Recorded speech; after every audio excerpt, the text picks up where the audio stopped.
पुरखों को कोटि कोटि नमन।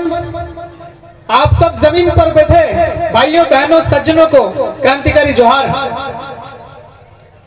आज पूरे भिल प्रदेश राष्ट्र का आदिवासी महासम्मेलन में, क्योंकि कार्यक्रम का नाम है आदिवासी महासम्मेलन पूरे भिल राष्ट्र के हिसाब से, और ये हो रहा है बेणेश्वर धाम पर। तो निश्चित तौर पर दो बातों पर ज्यादा विचार मंथन किया जाना चाहिए। वो दो बातें, एक तो आदिवासियों की समस्याएं क्या है, और दूसरा यह बेणेश्वर धाम क्या है और यहाँ क्या चल रहा है। अगर भील कौम की बात की जाए तो जो भील समाज है, भील ट्राइब्स की, भील की उप जनजातियां हैं, मध्य प्रदेश, राजस्थान, गुजरात, महाराष्ट्र, कर्नाटक, आंध्र प्रदेश और रेगिस्तान के उस पार भी पाकिस्तान में भी, असम में भी, ईस्ट इंडिया में भी भील बसा हुआ है। अब मैं थोड़ा कानून के हिसाब से बताऊं, हमने कुरान भी पढ़ने में आता था, वकालत में और बाइबल भी पढ़ने में आता था। पूरी दुनिया का सबसे बड़ा मजहब है, उसका नाम है ईसाई। पूरी दुनिया में ईसाइयों के बहुत सारे धार्मिक स्थल हैं, लेकिन इक्का दुक्का ऐसे होते हैं वो सबसे ज्यादा इंपॉर्टेंट होते हैं। एक दो स्थल ऐसे होते हैं वो ज्यादा, सबसे ज्यादा वैल्यूएबल होते हैं। तो मेरा आप तमाम लाखों लोगों से एक सवाल है कि पूरे भारत में भील फैला हुआ है, उस दुनिया में भी फैला हुआ, बांग्लादेश के अंदर ढूंढोगे तो भील मिलेगा। लेकिन इस्लाम में जिस प्रकार मक्का और मदीना है, उस टाइप से पूरी दुनिया में फैला हुआ इस भील के लिए क्या है? बेणेश्वर। तो जो सीनियर साथी लोग, सज्जन विचारक हैं, आपसे मेरा विनती है, जब आपका बारी आए तो ठीक से समझावे।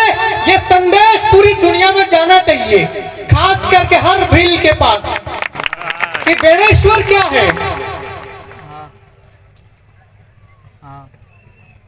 ईसा मसीह का देख लो, चाहे बेथलेहम होए, चाहे यरूशलेम होए, एक समय ऐसा आता है पूरी दुनिया के ईसाई लोग इकट्ठा होते हैं। क्रिसमस का त्योहार आता है, सारे ईसाई लोग उसको मनाते हैं। तो हमारे समाज ये भील कौम है, भील कम्युनिटी सबसे पुराना है, सबसे प्राचीनतम समाज है। क्या इस समाज के अंदर में जो कमियां हैं, गड़बड़ियां हैं, खामियां हैं, इसको ठीक कौन करेगा? क्या इलाहाबाद से कोई पंडित आएगा? क्या काशी के घाट के लोग आएंगे? तो मैं पढ़ा लिखा होने के नाते मुझे कमी खामी दिख रही थी कि भाई हमारे समाज के अंदर, अध्यात्म के अंदर में जो बीमारी है, उस बीमारी को दूर किया जाना चाहिए। बहुत बड़ी बीमारी तो नहीं है, लेकिन हमारे जो अध्यात्म प्राचीनतम है, प्रकृति को मानने वाला समाज है, इस प्रकृति को मानने वाले समाज के अंदर में लोगों ने, गैर आदिवासियों ने समाज की आध्यात्मिकता को प्रदूषित करने का काम किया। इस प्रदूषण को दूर करने का काम करना पड़ेगा। हमारी संस्कृति को शुद्धिकरण होना चाहिए। हमारी आध्यात्मिकता जो है सचमुच में प्रकृति को मानने वाली, उसमें सुधार होना चाहिए। रहा सवाल जमीन बचाने का, तो हम जैसा लगे वैसा करना चाहिए। अगर कानून के सहारे हमें कुछ मिलता है, असेंबली, विधानसभा, लोकसभा के अंदर में अगर हमारी सुनवाई होती है तो ठीक है, नहीं होती हो तो भी कोई बात नहीं।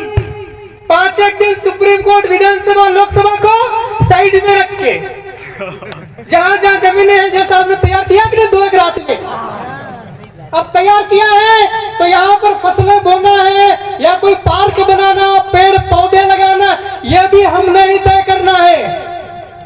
डूंगरपुर का जिला प्रशासन या बांसवाड़ा की जिला की बिल्कुल जरूरत नहीं है।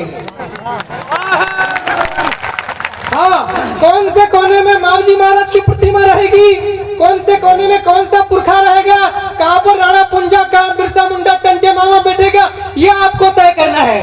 मगर हाँ, इधर बजरंग बली, इधर श्री राम जी, लक्ष्मी माता, कालका माता, ये काम बंद करना पड़ेगा। ये करने की वजह से ही आज ये सबसे पवित्रतम स्थल के ऊपर में ये दुविधा है जमीन बचाने की। हमारे जो पुरखे हैं उनकी बात पहले होना चाहिए। अभी तक कितने सालों का इतिहास उठा के देख लो, 10,000, 20,000, 50,000 सालों का इतिहास उठा के देख लो, आदिवासी लोग आज तक किसी के अंडर में रह करके काम नहीं किए हैं। तो हम लोग दूसरों की संस्कृति के हम लोग कैसे अनुसरण करें, हम लोग दूसरों की आध्यात्मिकता का अनुसरण कैसे करें, दूसरों के देवी देवताएं, दूसरों के मजहब का अनुसरण कैसे करें। खुद का सुधार कौन करेगा, हमें ही करना है। जो लोग ज्यादा पढ़े लिखे, जो लोग विचारक हैं, उनकी यह जिम्मेवारी है। सचमुच का सच्चा संदेश हर एक व्यक्ति तक जाना चाहिए। दोबारा फिर से जोहार पुनः भील प्रदेश को।